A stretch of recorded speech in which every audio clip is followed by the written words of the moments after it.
Good evening. I am the narrator, and welcome to my parlor. Tonight's topic is the Peshtigo Fire UFO.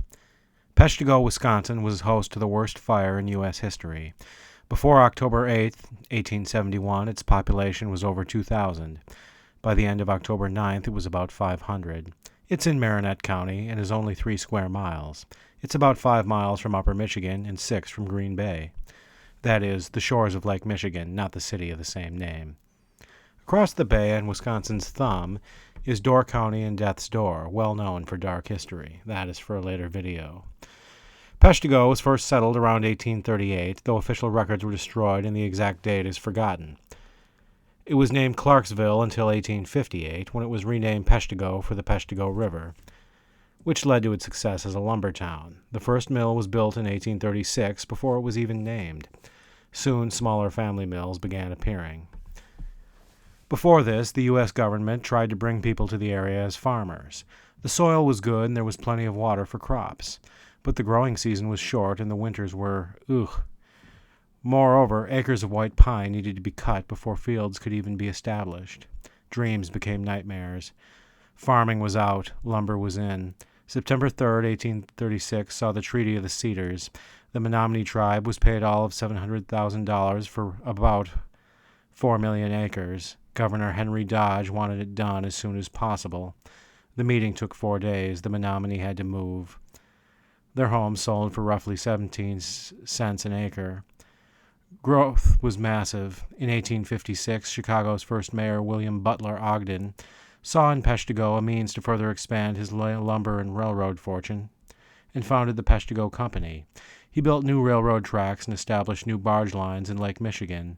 He built one of America's then largest sawmills and the world's then largest woodenware factory, and boarding houses and general stores for his workers. New buildings appeared daily, made almost entirely of wood. Wood shingles comprised the roofs. Little stone was to be found. Sidewalks were made of milled boards. Dirt trails were converted to split log roads. The dirt streets were covered with sawdust from the mill and factory to limit dust and mud. What wasn't used for streets went in mattresses. In brief, all the eggs were in one basket. Soon, boarding house residents sought their own homes. Permanent houses were soon built, then schools, saloons, banks, hotels, brothels, and churches. Thanks to one church and its priest, we have our story. Father Peter Penryn was born in France around 1825. He ascended to priesthood before moving to Illinois in the early 1860s. In 1870, he moved to Wisconsin and served in Oconto. In 1871, he moved to Peshtigo and became priest of St. Mary's Parish. Not only was he there through the fire, he survived to provide one of the best descriptions. Again, the fire began October 8, 1871, and consumed 10 by 40 miles of forest, i.e. over 2,400 square miles or 1.3 million acres, and well over 2 million trees. As always, human error was at fault. Winter serves a purpose. But in 1870, Wisconsin didn't get its typical snowfall. The water table was affected. The woods began to dry. In 1871, both summer and fall were drier and hotter than expected. Plants change from green to brown. During a drought, it is best one limits water use and keeps flames away from the landscape. However, ignorant locals continued to use small, controlled fires to help clear trees. Farmers were burning them to expand their fields. Railroad men were burning large log piles to help clear a path for a new track. Lumberjacks burned kitchen and campfires day and night, and new property owners were burning natural debris deemed unsightly. Above all, countless amounts of sawdust was placed in the air and in the ground. Some saw what was happening and what would. They urged others to cease and to prepare. The woodenware factory noticed and removed a lot of combustible material from inside their interior and placed water barrels around the perimeter. Water barrels appeared throughout the town. Valuables were even buried for preservation. Beyond this, though, nothing else really changed, and residents went about their days. On October 8th, at sunset, a railroad crew was chopping and burning trees. The process was simple. Workers managed the fires. Best they knew, it was all swell. However, a storm was forming in America's southwest plains. The dry wind was coming to Wisconsin. Wind swept in, saw the burn pile, and history was made. Workers strained, but the fire had already spread to the surrounding forest. One could either run from or toward it to help vanquish it. Most ran from it. Many controlled fires were abandoned. Thanks to the wind, they soon joined the inferno. Fire circled the town. The sky blackened. Those caught off guard thought the world was ending. Survivors stated it sounded like a giant freight train hurtling forth. It moved fast as a tornado. These aren't exaggerations. Such a fire can create its own wind that can reach upwards of 100 miles per hour and burn hotter than 2,000 degrees, about 1/5 that of the sun's surface.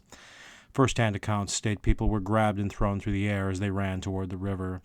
Items were torn from their arms and flung into the fire. Wagons, fallen trees, sections of buildings were tossed around like they were weightless. Small children and infants were sucked from their parents' arms. Many laid down and died right there. Some of the air was superheated. Lungs burned, people asphyxiated without even touching flame. Others were blinded by ash and cinders. Still, they were determined to reach the river. Alas, many were lost and died alone. Danger persisted, even for those who reached the river. Many drowned in the crowd. Others failed to hold on to an anchored object and were carried off. Those in the water near the flames had to stay either under and avoid drowning or keep their head above and keep burning due to the heated air and debris.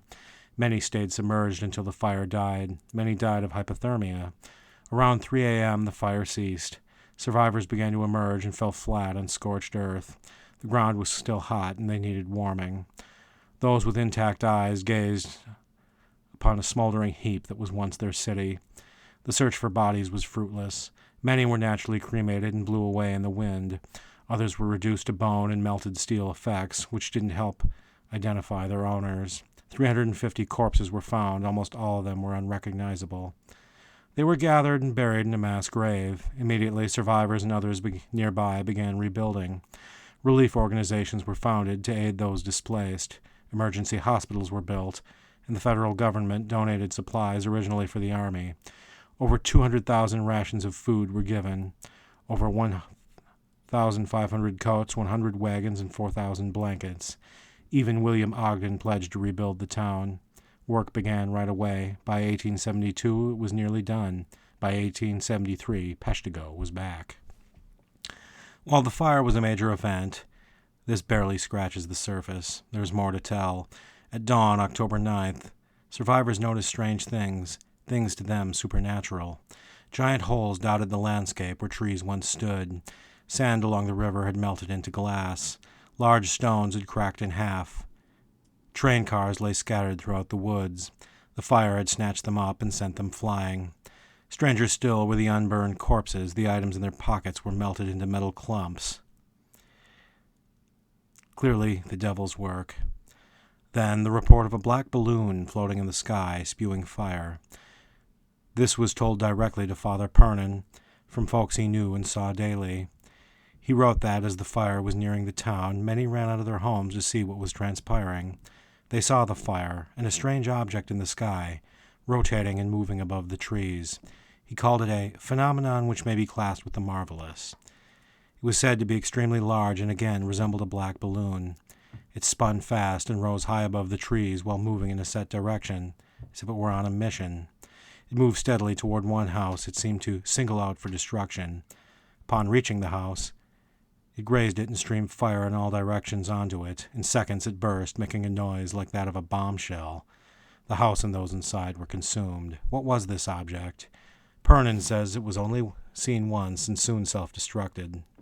There are other mysteries. There are stories of spontaneous combustion, godly miracles, even a fire demon spreading flames from atop a giant stag.